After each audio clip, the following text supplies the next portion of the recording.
అందరికి నమస్కారం. కల్తీ మద్యం ఆంధ్ర రాష్ట్రంలో ఈ మధ్య తరచుగా వినిపిస్తున్నటువంటి పదం. ఈ కల్తీ మద్యాన్ని తాగి ఎంతో మంది ప్రాణాలు కోల్పోతున్నారు. ఎన్నో కుటుంబాలు అనాథలై వీధిన పడుతున్నాయి. మరి దీని అంతటికీ కారణం ఎవరు?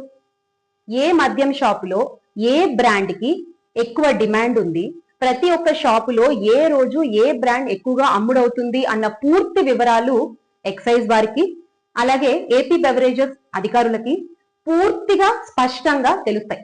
దాన్ని బట్టి డిమాండ్ ఉన్న బ్రాండ్ల తయారీని, ఈ కల్తీ మద్యం తయారీ మరియు అమ్మకాల వెనక ఉన్న కథ, స్క్రీన్ ప్లే మొత్తం మరియు అమ్మకాలు జరుగుతున్నాయి.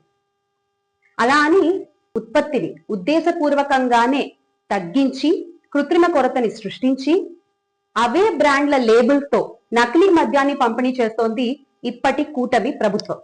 టీడీపీ నాయకుల్ని సస్పెండ్ చేసేసాము అని చేతులు దులిపేసుకుని వీఆర్ ఇన్ క్లీన్ హ్యాండ్స్ అని చెప్పుకుంటూ తిరిగితే సరిపోదు.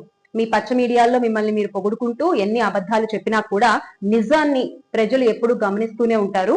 ములకల చెరువు స్టూడియోలో భారీ బడ్జెట్ సినిమా, ఈ నకిలీ మద్యం అనేటువంటి భారీ బడ్జెట్ సినిమా వెనక ఉన్న దర్శకులు, నిర్మాతలు, పాత్రదారులు, సూత్రధారులు, డిస్ట్రిబ్యూటర్లతో సహా ఎవరెవరు ఉన్నారు అనేది అతి త్వరలో బయటికి వస్తుంది.